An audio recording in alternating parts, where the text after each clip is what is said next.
Today I'm going to be talking primarily about the social impact that genetic ancestry testing has on people's racial and ethnic identities.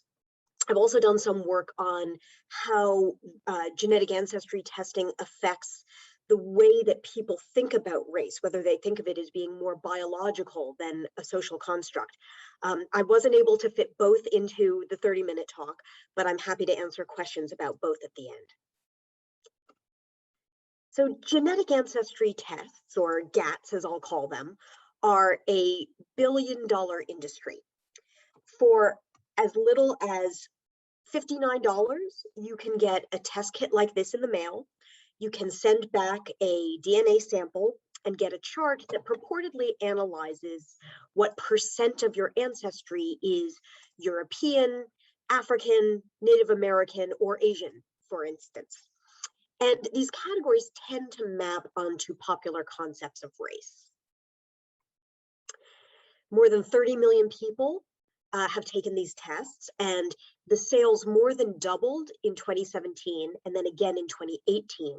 It's now estimated that 15% of all US adults have taken GATs. So why do people take these tests? One reason is a pastime that's sometimes called genetic genealogy. This uses genetic information to supplement historical documents in researching family history. There are a number of TV shows that have tried to popularize this. They often feature celebrities who are given GATs.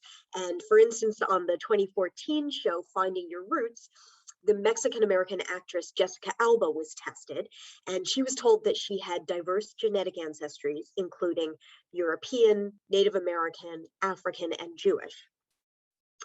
But there are a lot of people who are just curious about what kinds of ancestries the test will show, even if they're not doing genealogy. But others will use GATs for specific reasons, often to corroborate politically relevant claims of descent. For instance, Elizabeth Warren released her GAT results to, quote unquote, prove her Native American ancestry. And other people have used GATs to try to claim Native American tribal membership, to support applications for Israeli citizenship, or to qualify for affirmative action considerations. For instance, this man, Ralph Taylor, sued Washington State to have his insurance company declared a minority-owned business after a GAT said that he was 4% sub-Saharan African. And it's also not just individuals who make these claims. Government entities have used GATs for this too. From 2009 to 2011, the UK Border Agency used these GATs on refugees and asylum seekers who claimed to be from countries like Somalia and Sudan. They were trying to determine if they were telling the truth about their country of origin. So can GATs tell you your race or ethnicity? To know this, we first need to understand what race and ethnicity are.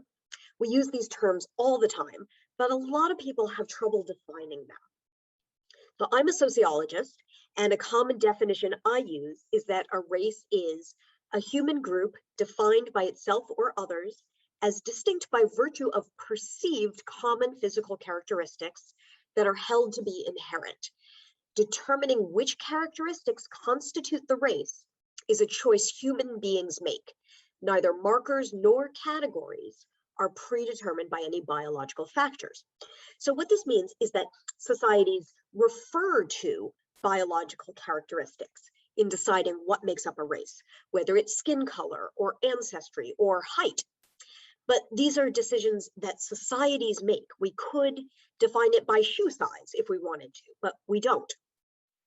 And notably, different societies focus on different things. So to illustrate this is Pedro Martinez. Maybe some of you recognize him. He used to play for the Boston Red Sox. In Canada, where I lived for several years, most people would probably see him as Black. In the US, some people would say his race is Latino, especially once they know his name because he's Dominican. But in the Dominican Republic, where Martinez was born, he's not Black. Race or color there relies on a variety of cues, including facial features, hair texture, and even social status or connections. So there he would be considered Indio or mulatto. And what about ethnicity?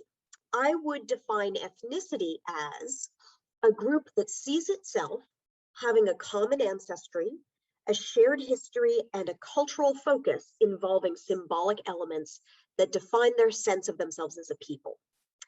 Ethnic identity is typically about experience, right? Experiencing a shared culture and history. So by these definitions, GATS cannot tell you your race or ethnicity. They might tell you something different, like maybe about an aspect of your ancestry. But ethnicity and race are about how you're raised and how your society sees you, more than they're about any genetic contribution to your biological makeup. But even so, a lot of people have the impression that GATS can tell you your race or ethnicity, and that's not a coincidence. Genetic testing companies want you to think that because that's what sells tests. And I'm going to play a commercial from Ancestry.com, which suggests just that. So there's a whole series of ads like this from the company that encourage you to think that the test reveals your true ethnicity or race. And in fact, many scholars predicted that GATS would have that effect. They expected that GATS would promote a belief in genetic determinism, the belief that genes alone determine your race. For instance, in an influential article in the journal Science, scholars stated that GATS promote the popular understanding that race is rooted in one's DNA. They and others argued that genetic information is often seen as objective and authoritative, scientific, and because of that, GAT takers would privilege that genetic information over other forms of knowledge. These scholars expected that GATS would transform people's identities precisely in the way communicated by that Ancestry.com commercial.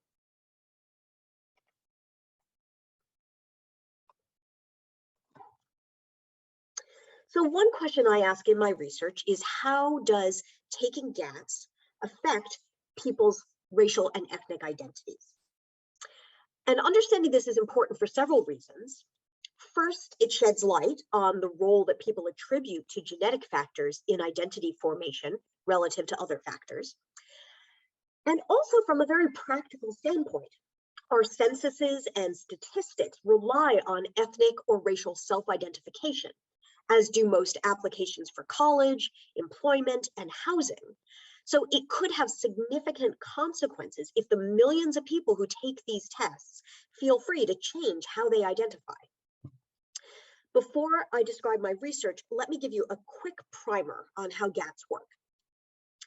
You've probably heard that about 99.9% of the human genetic code is identical on every person on Earth.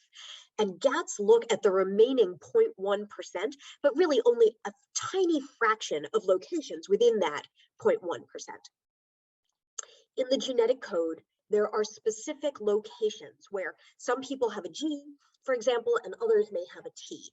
And this happens because of random mutation and genetic drift over time. As humans migrated from Eastern Africa over the Earth in the past 100,000 years, they took these genetic changes with them and passed them down to their descendants. So different branches of migration can be identified because of these variations. And some GATS focus on those particular migration routes. I call these direct lineage tests. These are Y chromosome and mitochondrial DNA or mtDNA tests. And these analyze only your direct paternal or your direct maternal line, respectively. So it would be your father's father's father's father, your mother's mother's mother, and so on. And this is a test result from an mtDNA test. The lines here represent different paths of human migration, starting from the spot that says Eve, which is the earliest known origins of humanity. And then the identified line here, T, is the path that the ancestors of this person took, the ancestors on their direct maternal line purportedly took. Another common type, the admixture or autosomal tests, claim to give information about the origins of ancestors across the genome, not just on one direct line. And these results are often presented as a percentage breakdown or a pie chart. They've gotten a bit more detailed over time, but these tests still tend to present the results in categories that overlap with commonly used racial and ethnic labels like European, Native American, Asian, Sub-Saharan African. There are a number of critiques and limitations of these tests. First, the tests give a probability, not a definitive percentage, but people often don't realize this, and the margin of error is often not reported. The results depend on who is in the company's database. Testing with different companies can lead to different results. They also ignore modern migrations and assume that the populations in these regions now are the same ones that were there in the distant past. Also, the DNA samples for populations are based on scientists' ideas ahead of time about who represents different populations or who they should sample from. So they then look for genetic markers that best distinguish those populations. For example, Sub-Saharan Africans from others that they define as different, like Europeans. So the genetic code doesn't objectively reveal difference. It finds them because the researchers tell their algorithms to look for ways of differentiating Africans from Europeans, for instance. And that's based on socially constructed ideas about human difference, not objective criteria. Nonetheless, many people do interpret the test results as revealing their true race or ethnicity. But what I found is that it's not everyone, and it's only in quite selective ways. The research I'll share with you today draws from a qualitative study of 100 American test consumers, the people who've bought the test for themselves.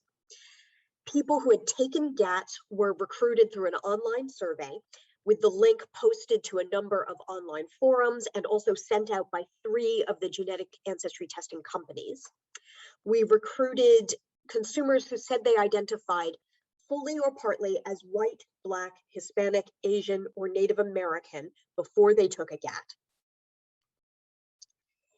This table shows on the top the characteristics of the 100 respondents, and then down at the bottom, it's all of those who claimed each identity, either alone or in combination. Most of those who identified as Native American, Asian, or Hispanic were mixed race. So for example, you can see here that 24 people listed a Native American identity, but no one listed this as their only race. Most of these people identified as white and Native American. And what I discovered through the interviews is that they're mostly socially perceived as white, and they aren't identified or they aren't registered with any tribe. That makes sense if you think about it. People who are registered with Native tribes have a disincentive to take GATs because the results might not support their membership claim. But those who aren't tribal members and may want to be have more incentive to take the tests. In general, the sample is older and well-educated. The median age is 58, and the majority had a bachelor's degree or more. And overall, we found that most people did not change their ethnic or racial identities, but 36% of respondents did, based on their test results. When people got their results, they tended to cherry pick new identities. They would pick and choose certain ancestries the test reported and adopt those, but ignore others. They effectively treat their genetic results as providing them with options for what they can adopt. And which ancestries they identified with was based on 2 considerations. First, what I call their identity aspirations. This is the identities they seek to claim, including their preferences or attitudes toward a new group. People tended to adopt new identities with groups they admired or liked in some way. They often rejected those they disliked or had biases against. Second, their social appraisals. This is their assessment of how others will accept their identity claims. And this was typically about whether they felt their appearance or their personality matched their beliefs about how members of the group looked and behaved. I'm going to illustrate how these two factors shaped people's willingness to adopt particular identities, and then I'll discuss racial group differences in the identity aspirations that test consumers have. Eduardo provides an example of how test consumers cherry pick. And by the way, all respondents' names are pseudonyms. He is a Mexican-American translator who initially identified as non-Anglo-white with Native American ancestry. His tests reported Native American, Celtic, and Jewish ancestries. Now, he did not identify as Celtic, but he chose to identify as Jewish, and he explained why. I always looked up to the Jewish people and Jewish friends and neighbors. I just feel better now because I'm one of them. So it's not like I thought of them as lower than me. I thought of them as higher than me. I just have reached now the top with them. Because his early life experiences, because of these experiences, he had very positive attitudes towards Jewish people, which made him aspire to this identity. But he also factored in his assessment of what he thought others would accept. He later explained why he didn't identify as Celtic. I can pass for a Jew, there's no question about it. There's no way I could pass for a Celtic because I'm dark and sort of fat, short, and because this ideal we have of the Celts, they're tall, strong, big people. I just went to see How to Train Your Dragon. It's about this Celtic group, it's a cartoon, and all of them are like 7 feet tall, massive arms, massive bodies, and I'm more like the little kid. He was puny, so it's just stupid Mexican dreaming he's got Celtic blood in him. That's what he thought people would say. Now, for some respondents, their social appraisals of what other people would accept was based not on appearance, but how well they felt their personality fit the group. And this was based on stereotypes about how the group behaves. An example is Walter, a retired telecommunications specialist who identified before testing as Black, but always perceived himself as mixed. He was thrilled to find that part of his ancestry was Jewish. He began wearing a yarmulke and Star of David, and he was considering applying for Israeli citizenship. Walter had many behaviors and interests that made him feel connected to Jewish people. He had always been interested in Middle Eastern history and klezmer music. And he said, I also have been accused of acting like a Jew, even before I knew any of this stuff from the test results. So I have some behavioral tics. I'm totally fascinated by numbers, patterns, and things like chess, mathematics, physics, economics. I'm sure there's a genetic component. So Walter thought that these traits would lead others to accept him as Jewish. But people who are not happy to discover a particular ancestry rarely believed that it too has influenced how they behave. When the tests reported ancestries that people had negative views of, they tended to reject them. An example of this is Carolyn, a 59-year-old retiree who initially identified as white, but had unconfirmed family stories of Native American ancestry. So she took a test expecting to find Native American, but instead her test reported sub-Saharan African ancestry. She had trouble digesting this and decided not to share it with her family, and she explained why. Well, I guess I'm prejudiced. Isn't that a terrible thing to say? It's not really that I'm so prejudiced. I don't have anything against African Americans. I don't understand them all the time, and I've heard things said about them that aren't very complimentary. I really feel they have not been treated fairly, and they may never be treated fairly in this country. So it's not something I want to bring myself to have all the problems that they have had to put up with. Carolyn disregarded this ancestry, and she didn't change her identity. Similarly, when people have a highly valued identity before testing and their results didn't support it, they often chose not to believe the tests. Shannon, a 57-year-old artist, had been adopted, and she thought of herself as white until age 18, when she was told that her biological father was Native American. She identified strongly with her native roots after that. She took an admixture test to confirm this ancestry, but it came back reporting that she had none. And she declared, "The first DNA test we did was to find out our ancestry, how much Indian and stuff. And when that came back, I about fell over because mine said 0 for Native American." And I'm like, okay, either my dad isn't my dad, or what is going on here? I mean, I was literally hysterical. That's how much it means to me to be Indian.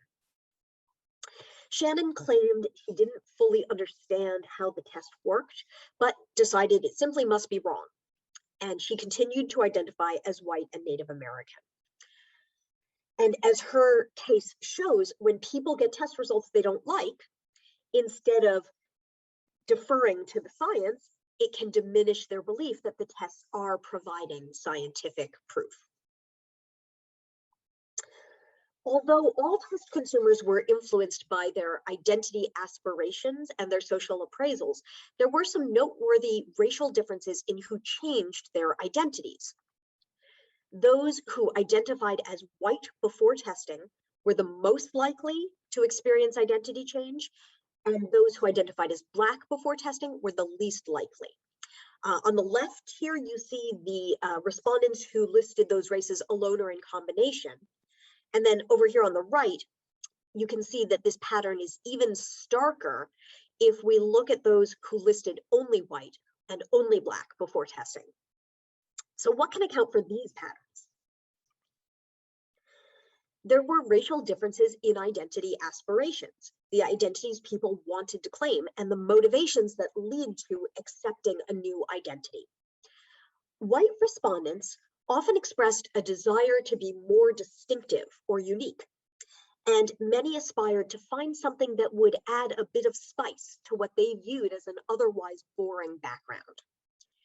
Now, they were practically the only respondents who expressed negative attitudes towards their pre-test identities.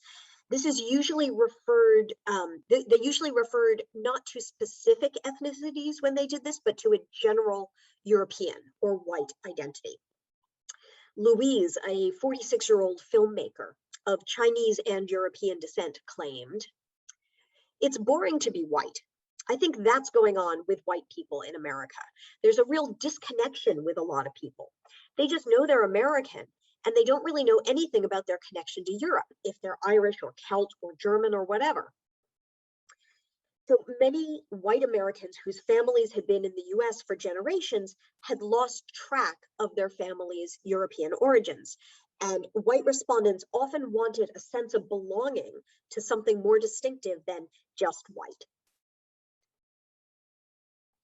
Black respondents expressed less desire to adopt new identities.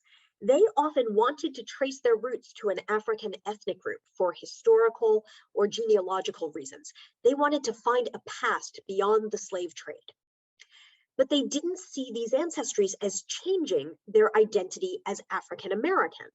And this is partly because they had very strong social, cultural, and political attachments to the African American group. But they also recognized what I call subsumed multiraciality, that because of historical norms of the one-drop rule, that anyone with any African ancestry was historically classified as Black, that their identity already encompasses different racial ancestries. Their subsumed multiraciality led to them viewing racial mixture as compatible with their existing identities. For instance, Marvin, a Black lawyer, took a test reporting his ancestry as 57% African, 33% European, and 10% Native American. But he explained, "My identity as a Black American or African American was not affected unduly because to be of mixed racial ancestry does not place you outside the Black group." Hispanic respondents had a similar reaction. They were aware of the racial mixing or mestizaje that had historically happened in Latin America. Being racially mixed was part of what it meant to be Hispanic, and it didn't challenge their identities. Our Black, Hispanic, and Asian respondents also emphasized the greater importance of culture and upbringing on their identity relative to their genes. Those who are constantly aware of their cultural differences from the majority have already satisfied their need to feel distinctive or unique. Now, those who identified as white and Native American were a unique case because they claimed a minority identity, but they were perceived as white. Their Native identity was mostly symbolic. They could identify as Native and engage in Native practices when they wanted to, but they could also hide it. Their genealogical claims to being Native were generally tenuous. Many of them had turned to GATS in order to prove their Native roots. For example, Diane grew up thinking of herself as white and Native American, but identified most strongly with her Native ancestry. Her tests didn't show any Native ancestry, and she very reluctantly retracted her identity to just white. And she said, "What I know I am now is Irish, English, Scottish. So it's pretty much like everybody else, and it's just real common. So it's like, so what? There's nothing special about it." She felt that a sense of belonging comes from a less common identity, like some tribal thing, because it's a smaller unit, because even the largest tribe isn't that big compared to other ethnic groups in America. And the dances were really cool, and the costumes and just their traditions and healing stuff, they were fascinating to me. I felt a little different and kind of enjoyed feeling different, to tell you the truth, but not anymore. Some white respondents satisfied a need for greater distinctiveness by embracing new European ethnic identities, but others embraced non-white racial identities. They often expressed a longing for the exoticism and excitement of a non-European ancestry specifically. GATS offered them an opportunity to internalize what I call a costless exoticism. It was costless because people don't have to experience the consequences of being visibly non-white. And this is expressed by Shirley, a 64-year-old Southern woman who initially identified as white, but when she discovered African ancestry, she incorporated a Black identity too, despite knowing it would horrify her family, whom she didn't tell. But she explained, "It was not that hard for me to find out that I was Black because I don't have Black skin. And not everybody knows. Maybe that's it. Maybe not everybody knows that I'm actually Black. I've told people, and it doesn't seem to be a big deal. But I mean, I don't have to write it down on a piece of paper. I don't have to classify myself as that." For Shirley, a Black identity offered her a sense of distinctiveness and belonging, but removed from any experiences of racial disadvantage. So to sum up, many view genetic ancestry tests as objectively revealing your true race or ethnicity, and the testing companies encourage that view. But genetic information does not offer objective or authoritative truth about race or ethnicity, and test consumers don't wholly swallow whatever the tests say. Rather, people tend to accept the stories they want to hear, and they disregard the rest. The identities people choose are influenced by their preferences, desires, and by the rest of society around them. So instead of GATS directly determining test takers' identities as genetic determinism predicts, people view the tests as giving them genetic options. The influence of the tests diminishes as consumers filter them through their identity aspirations and their social appraisals. At the same time, racial background shapes the identities they aspire to. Whites' experience of being in the majority and at the top of the racial hierarchy allows them to see their race as normative and unexciting. But in fostering the option to adopt these more symbolic racial identities, GATS promote the idea that race can be costless and exist separately from any social consequences. And that idea can be harmful because we know that for most racial minorities, race is not costless. So in this way, GATS can reinforce racial privilege among those who already have it, and the view that race no longer has consequences. There are some limitations to this study. One is that test consumers, the people who buy these tests, may have different reactions to them than the general public would.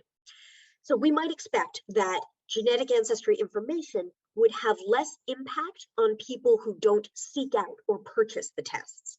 And in a separate project, I am testing this hypothesis, and I'm happy to talk more about that. Genetic data may have a sheen of objective truth, but this study reveals that test takers pick the truths they want from their genetic options. Thank you.